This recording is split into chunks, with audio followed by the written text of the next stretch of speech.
Mumba, Yes, Starr. do you have any favorite roles or shows? 2 written by Black women, 1 written by an Asian man. David Yee's Acts of Faith was a play written for me at Factory last year, 2020. It was a solo show and the toughest show that I've ever done in my entire life. I was emotionally and spiritually fatigued. Nina directed it, and it was an amazing team of people. It fit like a glove. The reason why it was so wonderful was because of not only David Yee, who's a playwright's intelligence, but his reverence for a narrative that embraces a Black woman, a Zambian woman. He did the research.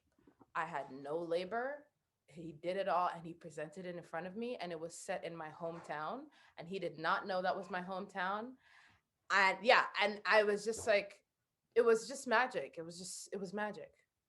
And everything just lined up so beautifully.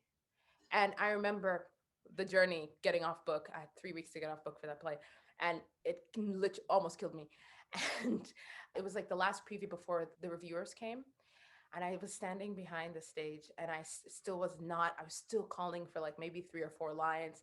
I was stalling, and I just was like, Lord, I don't know why I'm here, but I need you to finish this show for me. Yeah, I need you to do this show for me because I do not have it. I do not have it.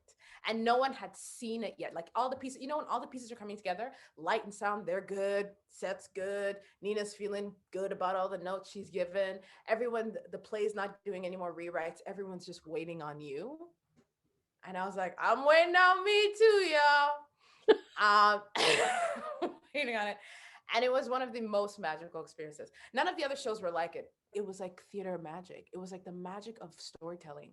Like the words were right in front of me. And I got to experience the play. I let go and I experienced the play. And there was this moment where I sit on the bed towards the end of the play and I'm talking about losing my faith. And it's so beautifully written. It could make me cry right now.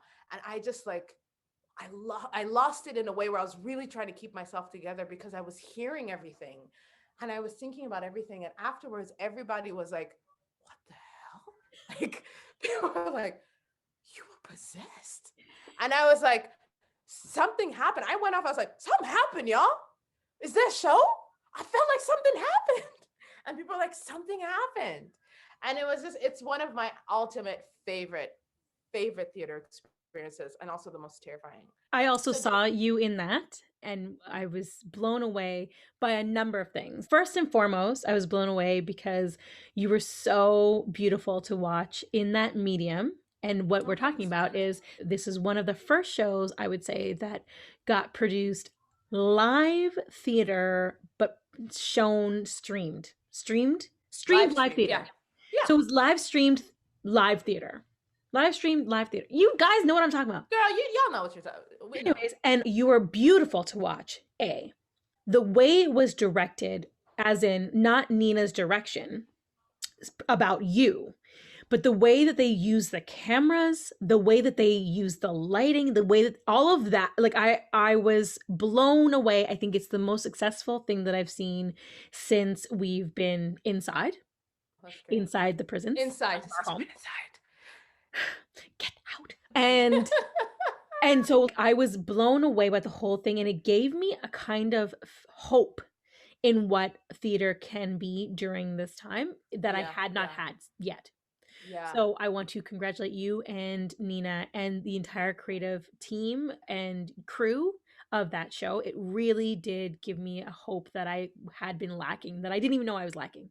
And the only reason why I watched it, because really and truly, I was kind of like, girl, I need a minute. And I both. But I was just like, I need a minute because I don't know what this is gonna be. This whole we're gonna put theater on camera situation.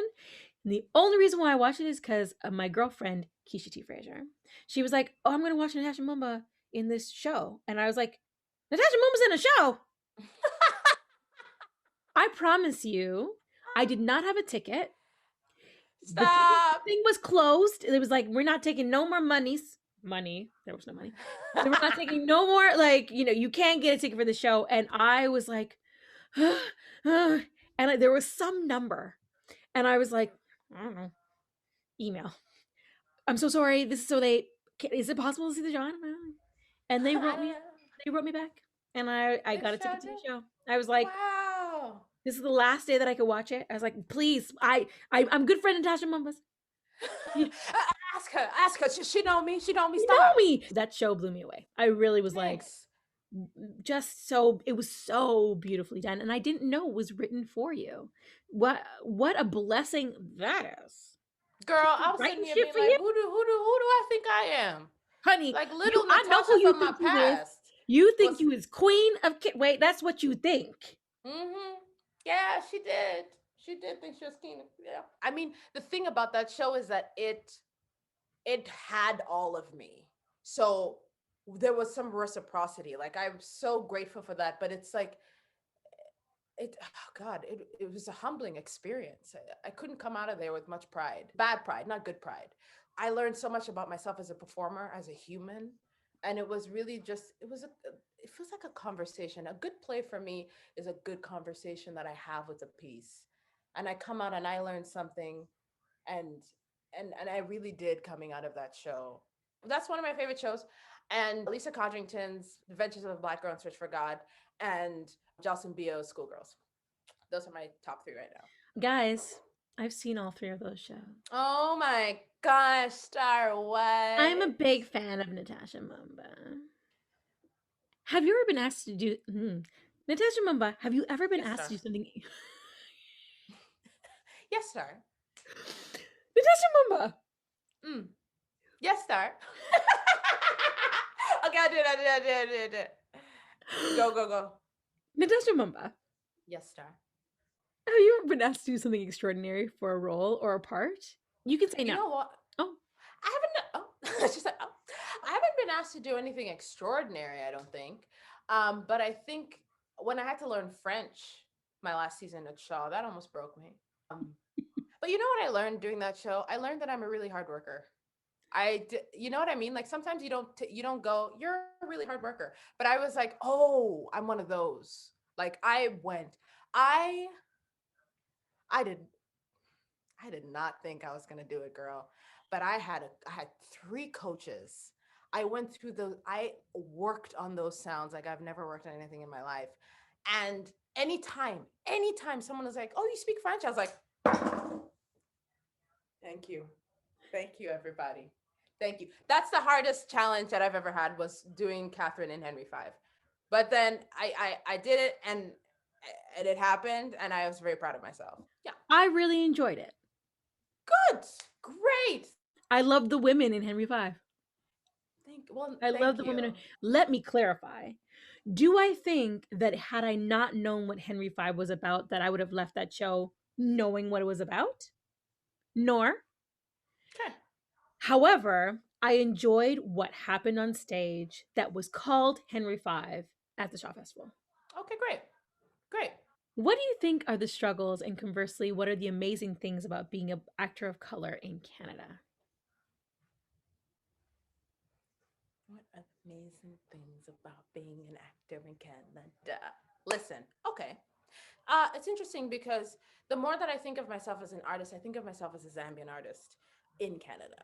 So the more that I learn about my ancestry, the more that I go home, the more that I am understanding of who I am and why God placed me in that culture, in that community. I am to be of service to that community. I know that. What does it mean for that to be a Black artist in Canada? Skills. Like I feel like I'm here to learn and to understand. And actually, the beauty of Toronto is this. And I don't know if it's PC to say melting pot anymore, but it is like the melting pot of communities. Like there's so many different kinds of people, and so it's like I get like a sample of the world and the sample of like we're surrounded by so many different cultures and peoples, and so many people even in our theater community are finally being allowed in and being given money and being given hopefully production space in the future. So I feel like I get to watch the world as I move around and I'm learning skills so that I can take them or I can continue to create them and move them home. But also be an artist here. What does that mean?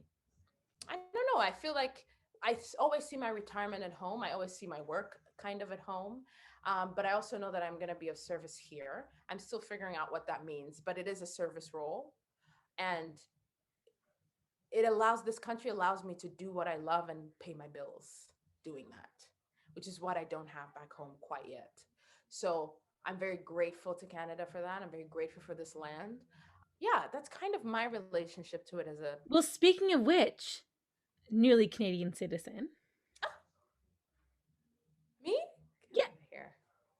Yeah, I just got my permanent residency, everybody, a year ago. So I'm very grateful. You again had this outlook that I want to do this thing. You weren't taking no for an answer. Girl, girl, won't he do it? That is so true. It's true. Because it was a whole. So I was, and this is only God. I graduated from theater school in 2014. I didn't get paperwork until last year, 2000, and the year before that, actually the beginning of 2020. And I had to be working as an actor, or else I was going to be sent home. So I didn't have a choice not to work. And I look back at that and I go, damn, that was God. Don't forget to subscribe so you never miss another episode of the Blacktor Studio. I'm a big fan of Natasha Mumba.